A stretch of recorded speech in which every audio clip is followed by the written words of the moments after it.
Mark lived in a small coastal town where life was not easy for him.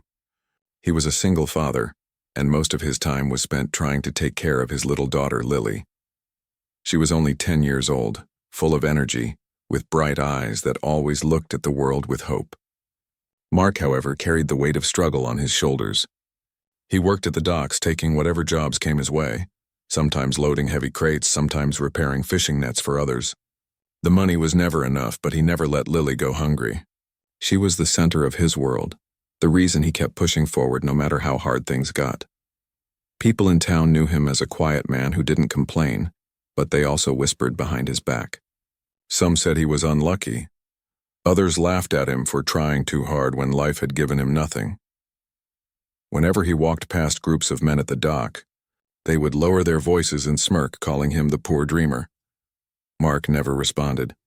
He simply held Lily's hand tighter and kept walking. One morning, Mark received a letter from a lawyer in town. He was surprised because no one ever sent him letters. The envelope was thick with the lawyer's seal on it. Inside, it said that his uncle, a man he barely knew, had passed away and left him something in his will. Mark's uncle had been a fisherman who lived most of his life alone, away from the family. Mark remembered seeing him only a few times as a child. The letter said his uncle left him a boat.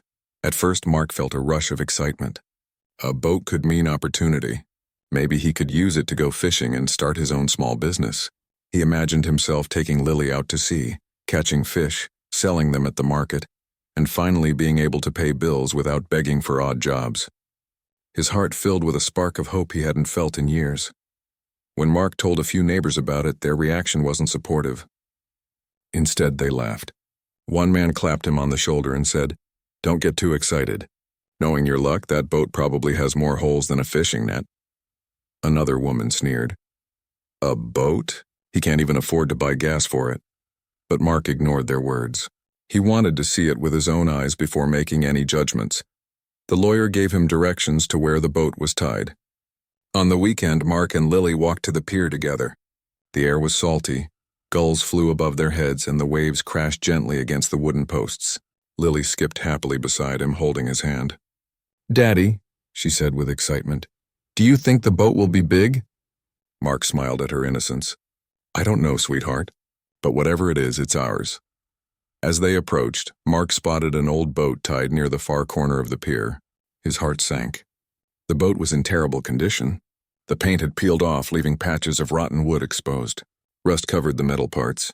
Half of the hull looked like it had sunk slightly into the water. The smell of mold and seaweed surrounded it. Lily stopped skipping and stared at it with wide eyes. Is that it, Daddy?" she asked softly. Mark didn't want to break her spirit, so he forced a smile. "Yes, sweetheart. That's it." Inside, though, he felt crushed. This was not the boat he had dreamed of. It looked more like a wreck than a gift. A few fishermen nearby laughed when they saw him standing next to it. One shouted, "Hey Mark, did your uncle leave you treasure or trash?" Another added, "Better sell it for firewood. That's all it's worth." Mark ignored the laughter, but his ears burned with shame. He climbed onto the shaky deck with Lily close behind. The wood creaked under their weight. Inside, it was no better. The seats were broken, the floorboards cracked, and the smell was worse than outside. Cobwebs hung in corners and seagull droppings stained the railings. It was clear no one had used this boat in years. For a moment, Mark wanted to walk away. But then he looked at Lily. She was exploring the boat with curiosity, running her small hands along the railing, peeking into corners. "Daddy," she said suddenly, her voice filled with excitement, "maybe it's not just an old boat. Maybe it's waiting for us to make it new again." Her words touched his heart. To her, it wasn't just a rotten piece of wood. It was still something with hope. Mark bent down and kissed her forehead. "You're right, Lily. Maybe it is waiting for us." In that moment, he decided he wouldn't give up on it. No matter how bad it looked, it was theirs, and he would try to bring it back to life.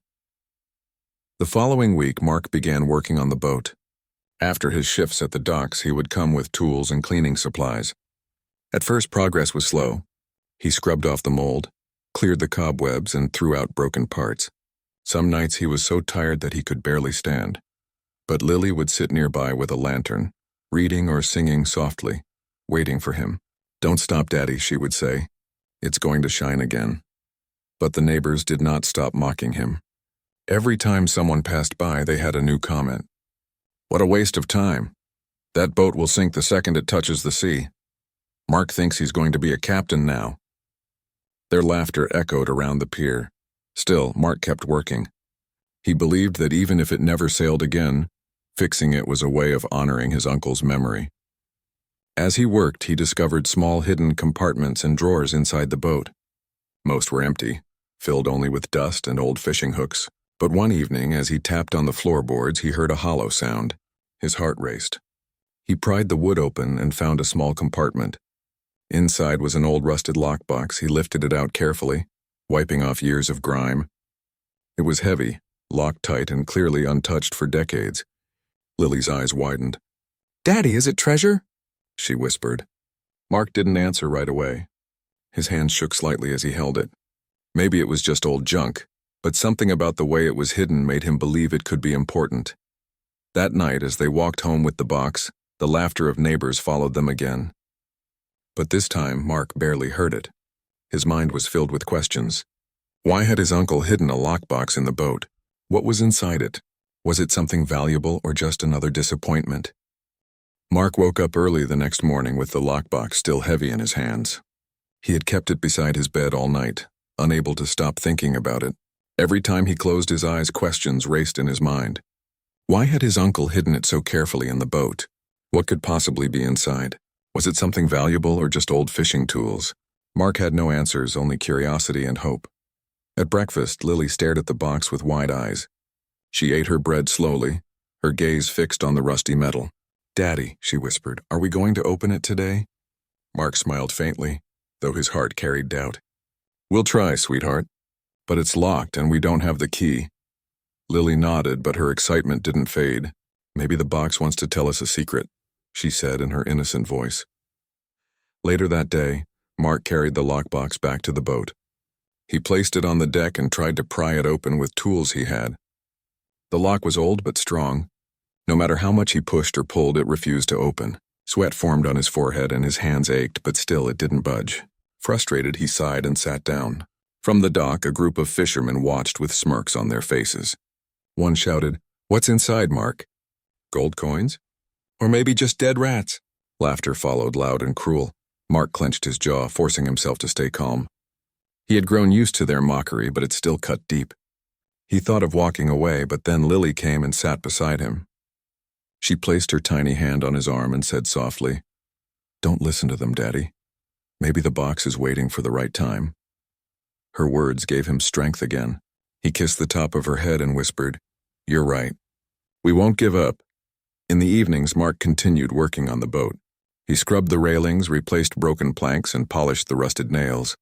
Every task seemed endless, but Lily was always by his side, handing him tools, holding the lantern, or simply talking to keep him company. She treated the boat like a magical project, something special between her and her father. But the neighbors never stopped. Some even shook their heads when they saw him working. "Why waste your energy, Mark?" An older man said one afternoon. "That boat is rotten. It will never sail again." Another added with a laugh, "And that box? It's probably full of seashells." "Don't waste your dreams," Mark didn't reply. He just kept hammering nails into the wood, each strike stronger than the last. Deep inside, he believed there had to be more to this boat and the hidden box. Days turned into weeks. The boat slowly started to look different. The mold was gone, the wood cleaner, the broken seats repaired. It still wasn't ready to sail, but it no longer looked like a piece of trash. Some passers-by even stopped mocking and began watching silently, curious about his determination. A few whispered that maybe Mark was onto something, though most still laughed behind his back. One evening, as Mark was cleaning the storage compartments, he found another surprise. Behind a loose panel near the cabin wall, he discovered a bundle of yellowed papers tied with string. His heart skipped a beat. Carefully, he unwrapped them. They were old maps, letters, and documents with his uncle's handwriting. Many were faded, but one had clear words, shipping routes, dates, and strange codes. Mark carried the bundle home that night. At the table, he and Lily studied the maps together. "Daddy," Lily said, tracing her finger over one of the faded lines. "Look, it shows places far away. Maybe Grandpa's brother traveled there." Mark nodded. Yes, sweetheart. These look like old shipping routes, but why would he keep them hidden? The thought stayed in his mind long after Lily fell asleep. The next day, Mark decided to take the papers to Mr. Jenkins, the town historian who loved studying old sea records. Mr. Jenkins was an elderly man with thick glasses and a curious mind. When Mark laid the papers on his desk, the old man's eyes widened. Where did you get these? He asked. Mark explained about the boat and his late uncle. Mr. Jenkins leaned closer, adjusting his glasses. These are not just ordinary maps. They're connected to a wealthy shipping company from the 1940s. There were rumors about missing assets, fortunes that were never accounted for. This could be important. Mark listened quietly, his heart racing. Important? Could his uncle have been part of something bigger than anyone had imagined? Mr. Jenkins flipped through the papers carefully. If these are authentic, they might connect to unclaimed shares or property. But you'll need legal proof. And that box you mentioned, what if it holds the key? Mark left the historian's office with new determination. For the first time, he felt that his uncle had not left him just a rotten boat. There was a story hidden here, and maybe even a treasure of a different kind. That night, he sat with the lockbox on his lap, staring at it as if it were alive. Lily, sitting beside him, whispered, Daddy, maybe Uncle wanted you to find it. Maybe he trusted you. Mark held her close. Maybe he did. The whispers in town grew louder as people noticed Mark's determination. Some neighbors mocked less openly, sensing there might be more to his project. Others grew curious, asking questions in friendly tones. One woman said, Mark, are you sure you don't need help? Maybe we could look inside that box together. Mark shook his head politely. He knew their sudden kindness came from curiosity, not care. But still the pressure around him grew. Some nights he worried he was chasing a dream that would end in nothing. He imagined opening the box only to find rusted coins or worthless junk. The thought made him restless. But then he would see Lily sleeping peacefully, her small hand holding his, and he knew he couldn't give up. Not for her. One late evening, as he worked alone on the boat, Mark tried again with the lockbox. Using all his strength, he hammered at the lock. The sound echoed across the empty pier. Finally, the lock cracked a little, though not enough to open fully. Mark smiled faintly. Almost, he whispered to himself. He carried it home again, more determined than ever. The box felt heavier each day, not just in weight, but in meaning. It represented hope, mystery, and perhaps the future he and Lily had been waiting for. The days of laughter and mockery no longer mattered to him. He was no longer the man who only listened to others' cruel words. He was now a father chasing a secret, believing in something greater than what the world saw. And though the box still refused to open, Mark felt certain of one thing. His life was about to change. He just didn't know how big that change would be. Mark woke up before sunrise with the lockbox still heavy in his thoughts. The sound of waves from the nearby pier filled the morning air. He sat at the small kitchen table staring at the box, running his fingers over the rusty surface as though it might suddenly reveal its secret. Lily came into the room rubbing her eyes. She looked at her father and then at the box. Daddy, she said softly, maybe today's the day. Her faith never wavered, and that gave him strength. After breakfast, Mark tucked the papers and maps he had found into a folder. He knew the lockbox and the documents were connected somehow. The historian's words echoed in his mind. Missing assets. Unclaimed fortunes. This could be important.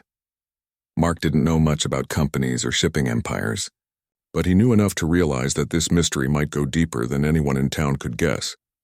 That afternoon, he carried the folder and the box into the city. He went to the office of a small bank where an old acquaintance, Mr. Harris, worked as a clerk. Mark had once helped him fix a net years ago, and he hoped the man would at least listen. When Harris saw the box, his eyes widened with curiosity. This looks ancient, he said, running a hand over the rust. Mark explained how he had inherited the boat and found the hidden compartment. He laid out the old maps and papers. Harris looked through them slowly, his brow furrowing. These are stock certificates, Harris finally whispered. Old ones. They mention a company, North Atlantic Shipping Lines. That company still exists, but under a new name. It's one of the largest shipping empires in the world today. Mark's heart raced. He leaned forward. What does that mean? Harris tapped the papers gently. If these are genuine and if they were never claimed, It means someone is still entitled to them. And if your uncle was the owner, then you, as his heir, could be the rightful owner now. The words hit Mark like a storm. For years he had lived with nothing, working from sunrise to sunset just to put bread on the table. Could it be true that all this time, hidden beneath a rotting boat, lay the key to a fortune? He almost didn't believe it. But Harris's serious face told him this wasn't a joke. Still, there was one problem: the lockbox. Harris pointed at it. If there are more documents in there, especially ones proving ownership, you'll need to open it. Without that, the case will be weak. Mark nodded. He carried the box back home with renewed determination. On the way, neighbors saw him and whispered. A few even called out, "Still playing with your treasure chest, Mark?" Their laughter echoed, but for the first time, Mark didn't feel the sting. Deep inside, he carried a spark of truth. Something was there, and soon it would be uncovered. That evening, he worked again on the boat, trying to distract himself. The air smelled of salt and the boards creaked under his weight. As he polished the railing, Lily sat nearby, reading the maps aloud in her childlike voice. "Daddy, look, this line goes across the ocean. Did Uncle travel so far?" Her wonder made Mark smile. "Yes, sweetheart. He must have traveled a lot. Maybe he left us more than we know." The days turned into a routine: work at the docks in the morning, boat repairs in the evening, and late nights trying to unlock the box. Mark borrowed tools from friends, tried everything he could, but the box resisted. Yet he refused to give up. Each clang of metal against the lock felt like a step closer to the truth.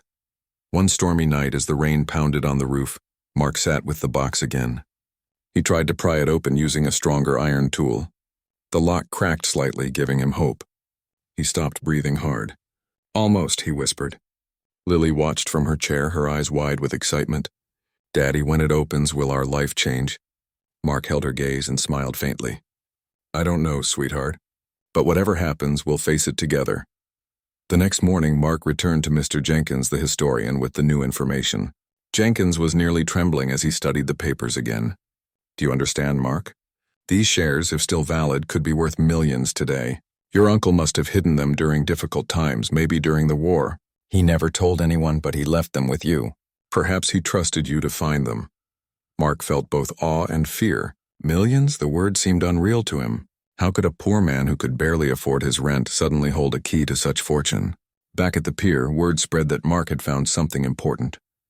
People who once mocked him now tried to act friendly. They walked up with fake smiles, asking, "Need help fixing the boat?" Or, "Want me to check that box for you?" Mark politely refused. He knew their interest was not in him, but in whatever secret he held. At night, he and Lily talked about dreams. She whispered, "If we ever get rich, Daddy, can we buy a house with a garden? And maybe a puppy?" Mark's heart ached with love for her. "Yes, sweetheart. If that day ever comes, we'll make it happen." But doubt still lingered. What if the box held nothing? What if all the papers turned out worthless? The fear of disappointment gnawed at him. Yet he kept going, driven by a mixture of hope and duty. He wanted to honor his uncle's memory and give Lily a better life. One evening, as the sun dipped into the horizon, Mark stood on the pier staring at the sea. The water glowed orange under the fading light. He held the box tightly in his arms. In that moment, he realized this journey was more than just about money. It was about faith. Faith in himself, in his daughter's belief, and in the possibility that life could change. The box still hadn't opened, but it carried a promise that something great was waiting just ahead. And though the town still whispered and mocked, Mark no longer cared. He was no longer the broken man they saw. He was a father on the edge of uncovering a secret that could change everything. And soon the world would know it too. The morning was calm, with the sea stretching out like a sheet of glass. Mark stood on the pier with the lockbox in his hands. He had carried it back and forth for days, trying every tool he could find. But now he knew it was time to take the next step. He had spoken with Mr. Harris at the bank, and the man had told him to bring it there. Perhaps with professional help, the truth inside could finally be revealed. Lily walked beside him, holding his hand tightly. She was more excited than nervous. "Daddy," she whispered, "what if there's gold inside? Or jewels?" Mark smiled faintly, though his heart pounded. "Maybe, sweetheart. Or maybe it's just papers. But whatever it is, it's important." When they reached the bank, the staff guided them to a private room. Mr. Harris was already waiting, along with another official, a man in a suit with sharp eyes. "This is Mr. Whitman," Harris explained. "He specializes in old financial records." Mark placed the lockbox on the table. The men studied it carefully before one of them called for a locksmith. Within minutes, a professional arrived with precise tools. The room fell silent as the locksmith worked. Each click of metal against metal echoed like thunder in Mark's ears. Lily sat on the edge of her chair, clutching her dress, her little legs swinging nervously. Finally, there was a loud snap. The lock broke and the lid slowly lifted. Mark held his breath. Inside the box were bundles of documents wrapped in cloth. They looked old but well preserved. The officials leaned closer, carefully lifting the top bundle. They opened it and gasps filled the room. "These are original share certificates," Whitman said, his voice trembling with excitement. "North Atlantic Shipping Lines signed and stamped." "These are valid ownership documents," Mark frowned. "What does that mean?" Harris adjusted his glasses, his voice steady but filled with awe. "It means, Mark, that your uncle owned a significant portion of this company. And since you are his heir, these are now yours. The company has grown into a global shipping empire worth billions. Your share, well, just these documents alone are worth more than $100 million. Mark felt dizzy. The words didn't seem real. 100 million? He had lived his whole life struggling for a few dollars, scraping together rent, worrying about groceries. Now they were telling him he was the heir to a fortune beyond his imagination. His hand shook as he looked at the papers, the ink faded but still strong enough to carry power. Lily looked at him with wide eyes. "Daddy, does this mean we're rich?" He pulled her into his arms, holding her tight. "Yes, sweetheart," he whispered, his voice cracking. "It means we'll never have to worry again." The officials continued checking the documents. There were not only shares but also bonds, letters from company officials, and a ledger of accounts. Everything pointed to his uncle having been entrusted with part of the company's assets during a time of crisis. For reasons no one fully understood, he had kept them hidden, perhaps fearing they would be stolen or lost. And now, decades later, Mark was the one to uncover them. Word spread quickly. By the time Mark and Lily left the bank, whispers were already racing through town. The man who had been mocked for inheriting a rotting boat was suddenly the heir to a fortune. Neighbors who once laughed now stared with shock. Some even tried to smile and wave as he walked past, but Mark only nodded politely. He remembered every cruel word, every insult, but he kept his pride quiet. At home, the reality began to sink in. Letters arrived from lawyers offering their services, and journalists tried to contact him for interviews. Some neighbors knocked on his door, pretending they had always believed in him. But Mark stayed humble. He focused on Lily, making sure she felt safe and secure. He promised her they would buy a new home, one with a garden just like she dreamed, and yes, even a puppy. The boat, once a symbol of shame, now became a symbol of victory. People who had mocked him now came to the pier just to look at it. "That's the boat with the fortune," they whispered. Mark decided not to sell it. Instead, he began restoring it fully, polishing every rail, replacing every plank. It would stand as a reminder that life's greatest treasures sometimes come in the most unexpected forms. One evening, as the sun set over the water, Mark sat on the deck of the boat with Lily beside him. The orange glow reflected off the calm waves. "Daddy," she said softly, "I always told you the boat was waiting for us." Mark smiled and hugged her tightly. "Yes, sweetheart. You were right all along." The news of his inheritance brought both admiration and jealousy. Some people tried to get close to him for selfish reasons, but Mark remained cautious. He refused to let greed or pride change who he was. He remembered the nights when Lily's tiny hand had held his tired one, when they had walked home with nothing but faith. Money could change their lives, but it would never change the love between father and daughter. As weeks passed, legal processes confirmed everything. The shares were real, the bonds were valid, and Mark was the rightful heir. The value was estimated at over $111 million. The number still made his head spin. From being a poor dock worker mocked by neighbors, he had become one of the wealthiest men in town. But the true wealth, he realized, was not in the money. It was in the journey, the patience, the hope, and the unwavering support of his daughter. Without her faith, he might have given up on the boat the first day. Without her words, he might have walked away from the box. She had been his light through every storm. That night, Mark sat by Lily's bed as she slept peacefully. He whispered softly, "This is all for you, my little one. You gave me strength when I had none. You saw hope when I saw nothing. And now, the world will see us as more than they ever imagined. The rotting boat had revealed its secret. The mockery had turned into silence, then awe. And the man once called unlucky was now proof that life can hide miracles in the most broken places.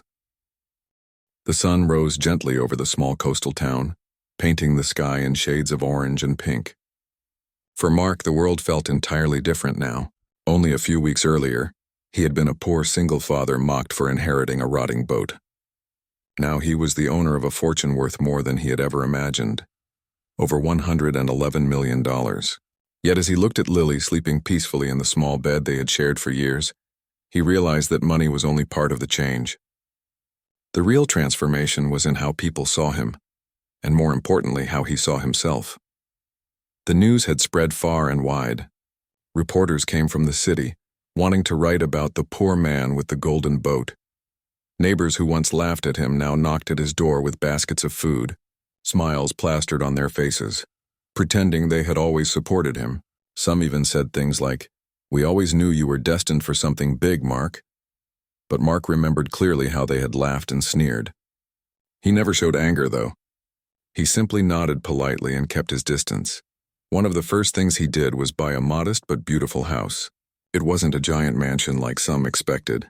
Instead, it was a comfortable 2-story home with a garden in the back, just like Lily had dreamed of. When she first saw it, she ran through the yard laughing and shouting, "Daddy, look! We can plant flowers here, and maybe even have a swing." Her joy made every sacrifice worth it. A few days later, Mark kept his promise. He brought home a small puppy, brown and playful, which Lily instantly named Buddy. For the first time in years, their home was filled with laughter instead of worry. But Mark didn't forget where he had come from. He went back to the pier, standing before the old boat that had changed his life. The wood was still cracked in places, the rails still rough, but to him it was priceless. People expected him to sell it or abandon it now that he had wealth, but he refused. Instead, he decided to restore it fully, not to sail it, but to preserve it as a reminder. "This boat," he told Lily one evening, "was once the reason people mocked us. But now it's the reason we're free. We must never forget that." As weeks turned into months, Mark used his fortune carefully. He didn't waste it on flashy cars or expensive parties. Instead, he invested in the town that had once turned its back on him. He set up a charity for struggling fishermen, providing new nets, safety equipment, and small loans to help them start businesses. At first, some were ashamed to accept his help, remembering how they had laughed at him. But Mark never brought it up. He simply helped, silently showing that kindness was stronger than pride. Soon people began to respect him in a new way, not because of his money, but because of his heart. Children pointed at him in the market, whispering, "That's Mr. Mark, the man who helped Daddy fix his boat." Women smiled warmly, saying, "He's changed this town." And old men at the docks no longer mocked him. Instead, they tipped their hats when he passed, a silent sign of respect. For Lily, life blossomed too. She was enrolled in a good school where she quickly made friends. Her bright smile and kind spirit won everyone over. Teachers praised her, saying, "She's not only smart but also thoughtful. She talks about how her father never gave up." She carried the story of their struggles like a badge of honor, never ashamed of the days when they had little. One summer evening, Mark and Lily sat on the porch of their new home, watching Buddy chase butterflies in the garden. Lily leaned against her father and asked, "Daddy, do you think Uncle knew we would find the treasure?" Mark thought for a moment. "Maybe he did, sweetheart. Or maybe he just wanted to leave us something that mattered. Either way, I think he trusted us to take care of it." Lily nodded with a wise look far beyond her years. And we did. But not everything was easy. With wealth came challenges. Strangers wrote letters asking for money. Some distant relatives suddenly appeared, claiming to care for him, though their eyes revealed greed. Mark had to be careful, learning whom to trust. There were nights he felt overwhelmed, wishing life could be simple again. But every time he looked at Lily, he reminded himself that all of this was for her future. The boat restoration became a community project. At first, Mark worked alone, but soon a few fishermen who once mocked him came forward to help. Slowly, more joined, until the entire pier seemed alive with activity. The boat was sanded, painted, and polished until it looked almost new. When it was finally complete, Mark hosted a small gathering, not a grand celebration, but a simple event where he thanked everyone who had helped. Standing on the deck with Lily holding his hand, he spoke from the heart. This boat was once seen as worthless. People laughed at it and at me, but it carried a secret and it taught me something important. Never judge by appearances. Sometimes the greatest treasures are hidden where no one expects them. The crowd clapped, not just out of respect for his words, but out of admiration for the man he had become. For many, it was a moment of reflection. They remembered how quickly they had mocked and how wrong they had been. From that day, the boat became more than just an inheritance. It became a landmark of the town, a reminder of resilience, faith, and unexpected miracles. Months later, a plaque was placed beside it. It read, "The Boat of Hope, a gift that taught us never to laugh at what we don't understand." Visitors from nearby towns came to see it, and the story spread even farther. At home, life settled into a gentle rhythm. Mark and Lily planted flowers in their garden, cooked simple meals together, and laughed more than they ever had before. Buddy grew quickly, filling the house with playful chaos. Sometimes, late at night, Mark sat by the window watching the stars, thinking about the journey that had brought him here. He thought about the nights he had nearly given up, the cruel words of neighbors, the endless struggles. And then he thought about Lily's voice, her faith, her hope. She had been the true treasure all along. One night, as they sat together, Lily asked softly, "Daddy, are we happy now?" Mark hugged her tightly and whispered, "Yes, sweetheart. We're not just happy, we're blessed, and we'll never forget how far we've come." In the end, the fortune brought them security, but the real wealth was in the lessons they learned. Mark understood that money could buy comfort, but love, faith, and determination were the true treasures of life. The rotting boat that once brought shame had turned into a story of triumph, one that would be told for generations. And every time people walked past the pier, they no longer laughed. They stopped, stared at the proud boat standing tall, and remembered the poor single father who refused to give up, and discovered a secret worth far more than money.